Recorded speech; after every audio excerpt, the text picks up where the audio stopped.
কিছু হিংসুটে লোক আছে দেখলেই জলে আর লুচির মতো ফলে। আমরা বলছি জীবন থাকতে কারো ভোটাধিকার আমরা কাটতে দেব না। একদিকে বিজেপি, অন্যদিকে তার বন্ধু বাম। আর ইলেকশন কমিশনের চেয়ারটাকে আমি রেসপেক্ট করি, কিন্তু আমি জানেন তো বাচ্চারা ললিপপ খেলে মানায়, কিন্তু বড়রা যদি ললিপপ খায় কোনো পার্টি হয়ে সেটা মানায় না। আজকে 1946-এর কথা বলছেন কেন? তখন আপনারা কোথায় ছিলেন? তখন তো মায়ের পেটেও ছিলেন না। কিছু হিংসুটে লোক আছে দেখলেই জলে আর লুচির মতো ফলে। এরা হচ্ছে তাই 100 দিনের কাজে পরপর 4 বছর 5 বছর আমরা 1 নম্বরে ছিলাম। গ্রামীণ আবাস যোজনায় 1 নম্বরে ছিলাম, রাস্তা তৈরিতে 1 নম্বরে ছিলাম।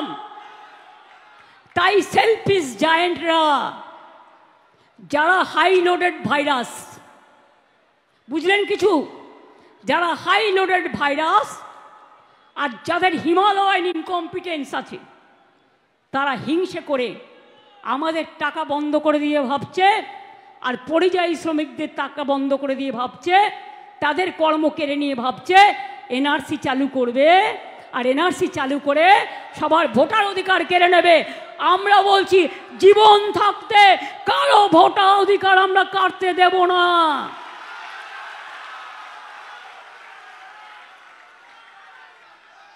একদিকে বিজেপি, অন্যদিকে তার বন্ধু বাম। অন্যদিকে তার বন্ধু বাম, রাম সাম জগাই গদাই মাগাই, অল এজেন্সি। আর ইলেকশন কমিশনের চেয়ারটাকে আমি রেসপেক্ট করি, কিন্তু আমি জানেন তো বাচ্চারা ললিপপ খেলে মানায়, কিন্তু বড়রা যদি ললিপপ খায় কোনো পার্টি হয়ে সেটা মানায় না। শুনুন, এটা বাংলা। স্বাধীনতার আগে কলকাতা ছিল, একটু ইতিহাস বলি, বাংলার রাজধানী। কেন সরিয়ে নিয়ে গিয়েছিল ইংরেজরা? ওরা জানতো সবাইকে লড়তে পারলেও বাংলাকে লড়তে পারে না, তাই তারা বাধ্য হয়ে কলকাতা থেকে রাজধানী দিল্লি নিয়ে গিয়েছিল। আর শুনুন, আমি আমার কথা বলছি না, গৌতম ঘোষের একটা, উনি বিখ্যাত পরিচালক, ওনার ইতিহাস জ্ঞান খুব ভালো আছেন। উনি একদিন একটা টুইট করলেন, আমি সেটা দেখলাম। উনি বললেন, আমি সেটাকে উচ্চারণ করছি, ভারত ভাগ তো হয়নি। যখন স্বাধীনতা আন্দোলনের ভাগ হয়েছিল, আগে ইন্ডিয়া, পাকিস্তান, বাংলাদেশ একসাথে ছিল, কিন্তু যখন ভারত ভাগ হলো তখন ভাগটা আসলে কার হয়েছিল? বাংলা আর পাঞ্জাবের। এটা মনে রাখবেন। তাই বাংলায় কথা বলে ওপারের লোকেরা, ওটা একটা দেশ তৈরি হয়ে গিয়েছিল, ওটা বাংলাদেশ। আর পাকিস্তানেও একটা পাঞ্জাব আছে। তার কারণ হচ্ছে আন্দামান সেলুলার জেলে দেখবেন তার রেপ্লিকা আমি তুলে এনে আলিপুর মিউজিয়ামে নিয়ে এসেছি, একবার গিয়ে দেখে আসবেন।